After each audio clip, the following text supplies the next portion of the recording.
لله رب العالمين. الحمد لله الذي جعل الصوم جنة من العذاب وفضله برحمته الواسعة على كثير من الأعمال ويجزي عباده الصائمين بالرضوان. لا إله إلا هو له الحكم وإليه ترجعون. أحمده وأشكره على ما أنعم علينا من جزيل الإنعام، وأشهد أن لا إله إلا الله ذو الجلال والإكرام، وأشهد أن سيدنا محمدا رسول الله أفضل من صلى وصام وقام واتقى. اللهم صل وسلم على نبينا محمد وعلى آله وصحبه كلما ذكره الذاكرون الأبرار.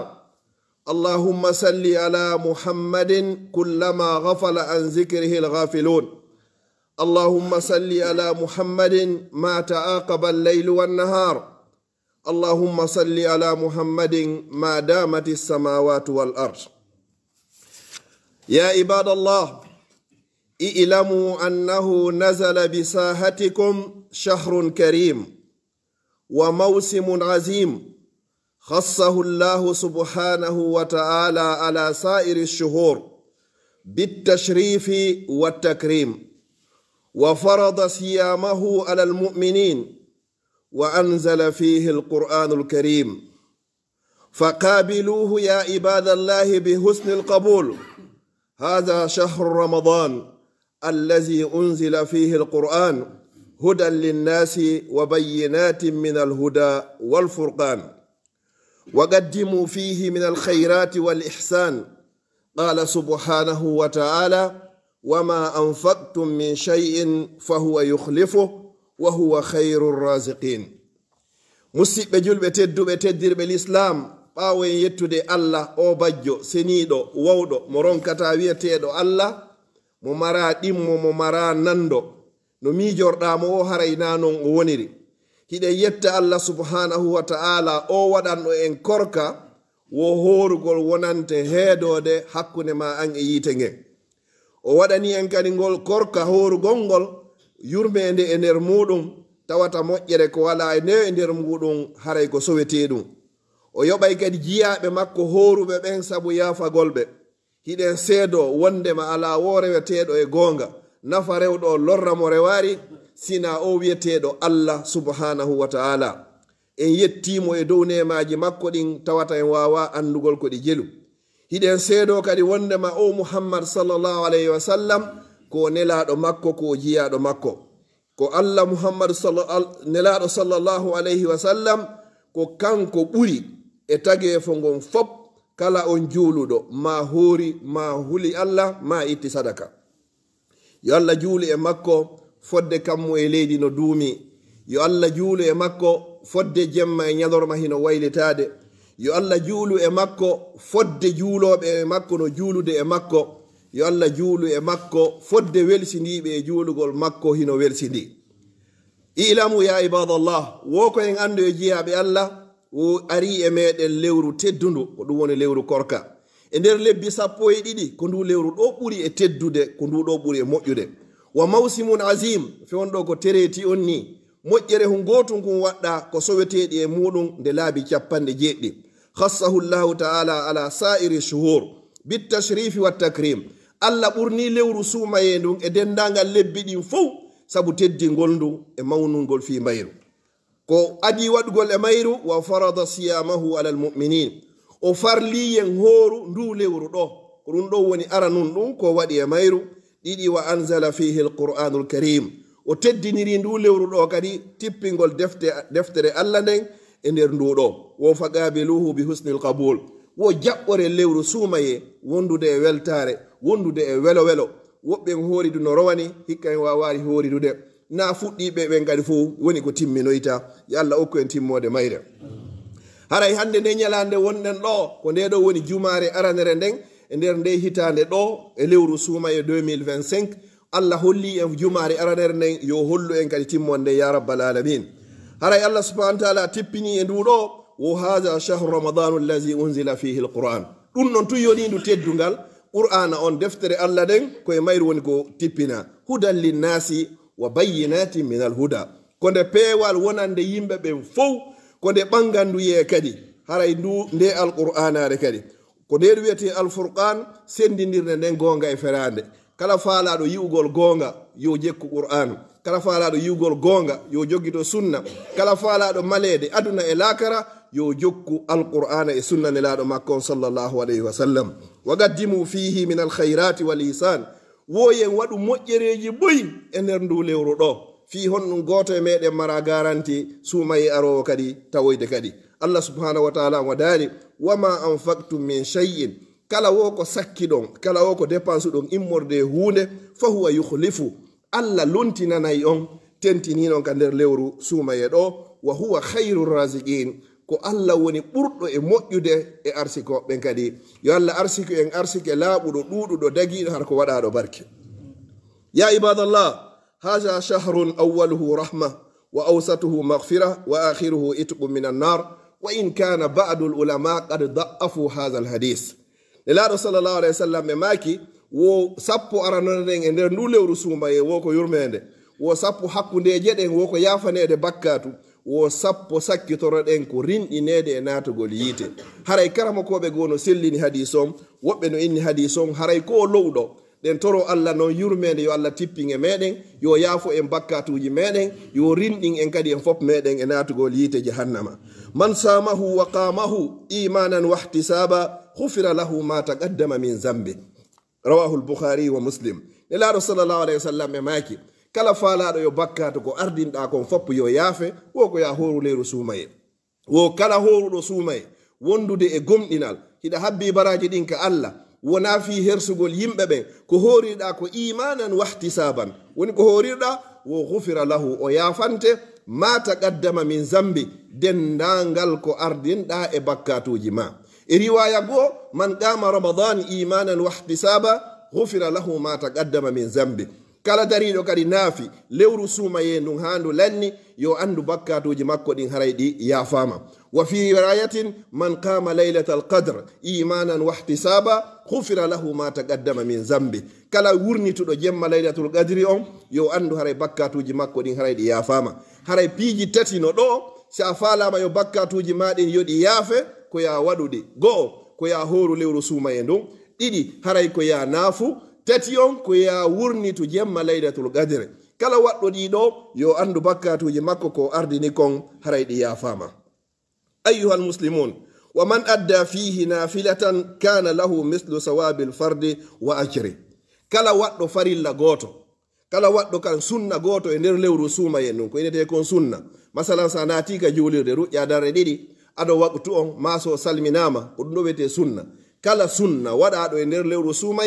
alla windante baraji wasitayi hara ko farilla waɗɗa harana e nder lewru suumaye wa man adda fihi farida kanat lahu bi 70 fi gayri sa waɗi noon farilla goto e nder lewru suumaye ndon a windante baraji wasitayi ko farillaji capanɗe jeɗɗi woni ko waɗɗa hara hina e nder lewru suumaye walissaimi farhatani kama akhbara bidhalika sayyidul masduq allazi la yantiqu anil hawa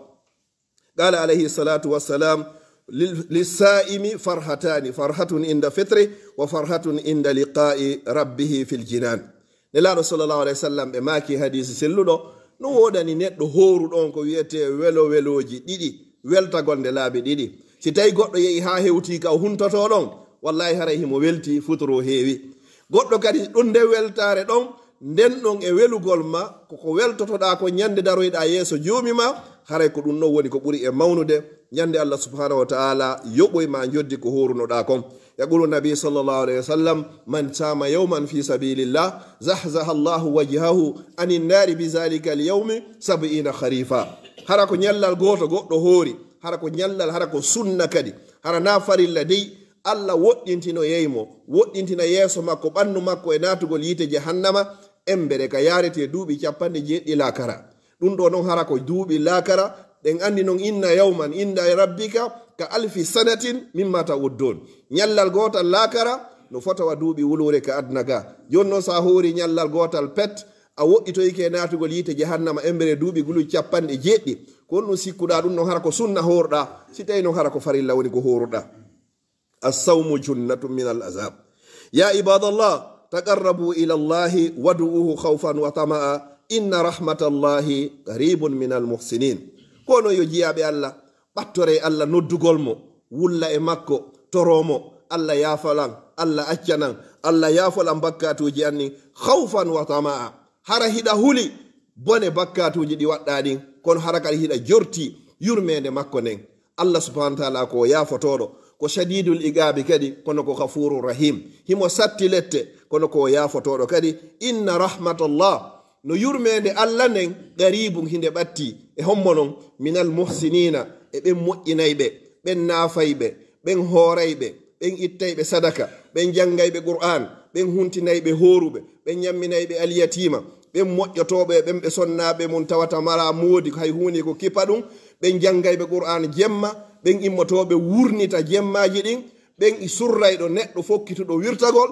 ɓen ɗigganayɓe nene e baaba ɓen jokkayɓe enday ɓeɗo yalla qaribum himo watti minal muhsinina eɓen moƴƴinayɓe man kana fi hajati akhihi kana Allahu fi hajati kala wonɗo e haaju musidɗo makko julɗo Allah kadi wonay e haaju ma on kadi ko qaribun himo ɓattima kono noon ko minal muhsinin ko ɓen moƴƴinayɓe ɓen mo be meɓen no wawi ko honno andi ko honno wawata moƴƴirde hay nelaɗo sallallahu alaihi wasallam e maki hadis daɓɓo pot tabassumuka fi wajhi akhika sadaka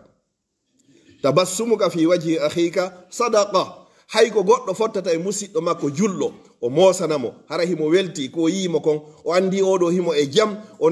nawniraka weltoɗa ɗum ɗo himo hetti himo e jam e kisiye hara ɗum ɗo welima ka ɓernde wono fota wasa itti sadaka wona noon fere goɗɗum sa ƴetti a jonnimo ɗon tentini noon kadi e nder ndu lewru suumaye ɗo walillahi fi kulli laylatin minhu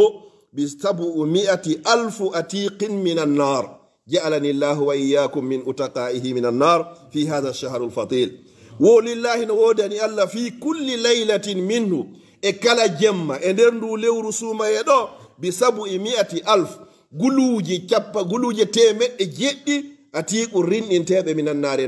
natugol yite jahannam sa wopino premier jour on a wata wotumo deuxiéme o si tawi hande ko jeɗɗi lewru suumaye si tawi hari a waɗari hay hunde dewal suumaye on siwa taw hande en heeɓi yontere ɗen jokkiri kay luttiri kadi jonte tati e to ñande be ñande Allah no mari guluji capanɗe temeɗɗe jeɗɗi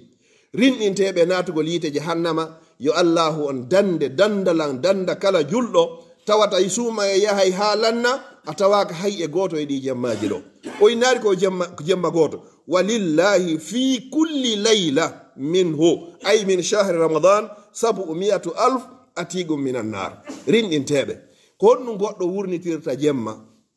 ko nafugol ko honɗum wurnitirta jemma ko janngugol alquran ko honɗum wurnitirta jemma ko waɗugol istighfar astaghfirullah wa tuba ilay ko honɗum wurnitirta jemma ko wirdagol janto inde Allah ko wurnitirta jemma ko juulugol e nelaɗo sallallahu alayhi wa sallam ko wurnitirta jemma ko ittugol sadaka ko wurnitirta jemma ko fewtugol Allah subhanahu wa ta'ala toromo yo yaafuma bakkatuji ko anduɗa hiɗa waɗi pellet hakkude ma antun e Allah ha hiɗa andi pellet hay goto andanama ɗin no si wona Allah a waɗi bakkatuji ɗin Allahu on o surrima o wirtarima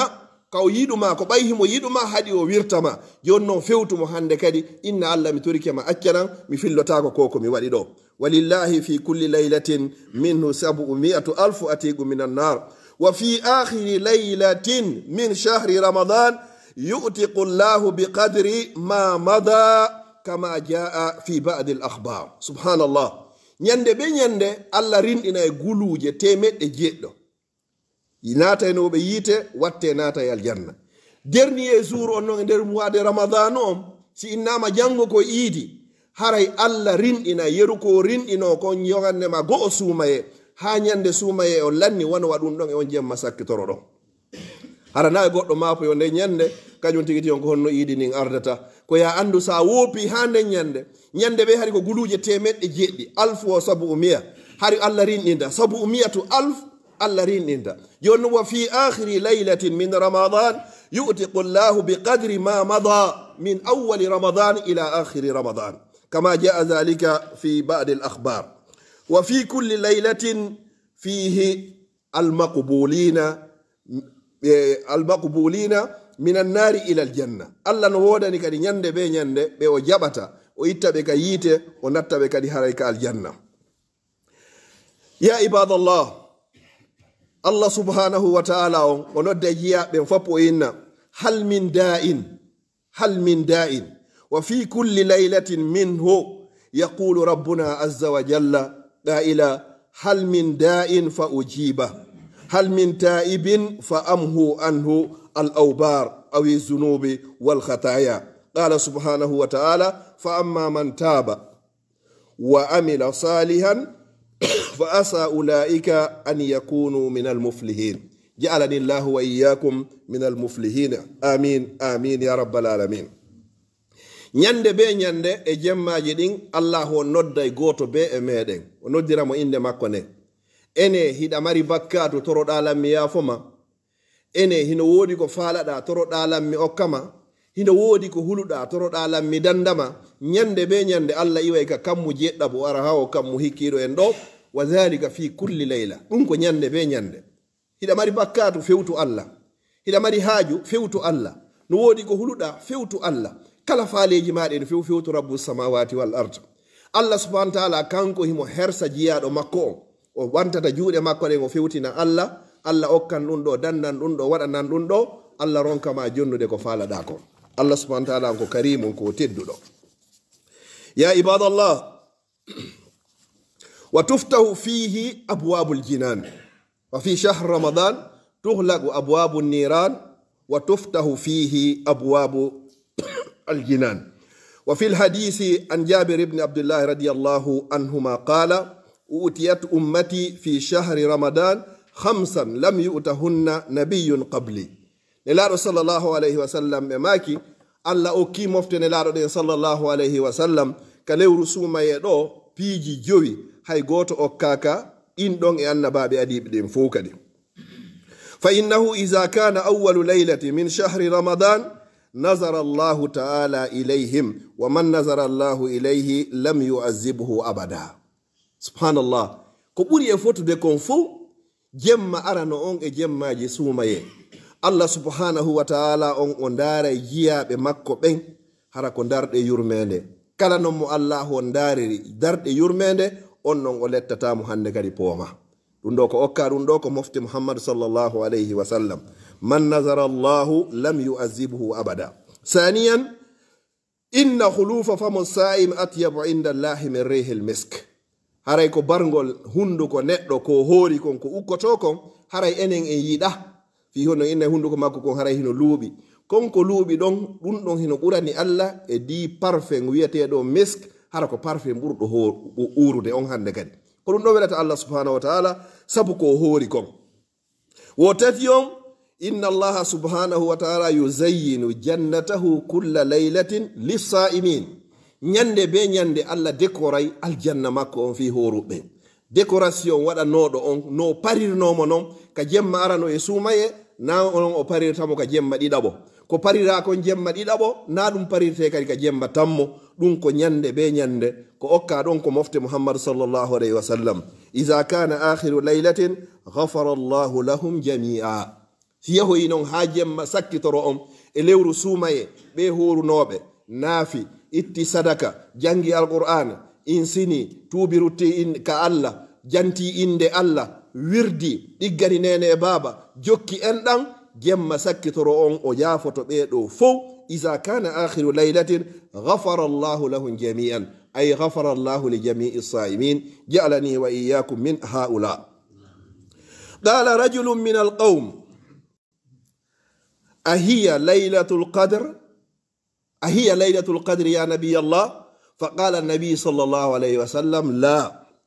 ثم قال ألم تر إلى الأمال يعملون فإذا فرغوا من أعمالهم وفوا أجورهم. رواه الإمام البيهقي. بين الله صلى الله عليه وسلم ماكي وجم سكترون الله يافوتو دندانغال جيا بمكو هورو نوبن فو وادي ديوي اندر لewru sumayenum on say sahabajo goto e yimbe ben inni eneneraado dum non ko watta ka jemma laylatul qadri ne laado ini o waye na ka jemma laylatul qadri dum do watta on sede laado joni mo misal wo ay yaari gollowo wano enen golloɓe ɗo ɓen fof si yehi ha le 30 ma le 31 le premier wo haray mo be men hendi ke joddi muɗum ndin hendi ke joddi ko yoɓaɗa kon ko golluɗa kon fof o inni awa ko jemma sakkitoro on Allah subhanahu wa ta'ala yafoto dendangal huruɓe ɓen as'alullah subhanahu wa ta'ala an yaj'alani wa iyyakum wa sa'ira almuslimina min utaqaihi min annar fi hadha ash-shahr al-fadil innahu waliyyu dhalika wal qadiru alayh aqulu qawli hadha wa astaghfirullaha li wa lakum fastaghfiruhu innahu huwal ghafurur rahim.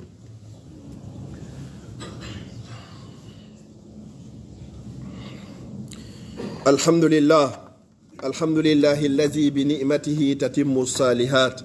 الحمد لله الذي أنعم علينا بنعمة الإسلام وكفى بها من نعمة. ثم الصلاة والسلام على المبعوث رحمة للعالمين محمد بن عبد الله وعلى آله وأصحابه ومن تبعهم بإحسان إلى يوم لا مرد له من الله. أما بعد،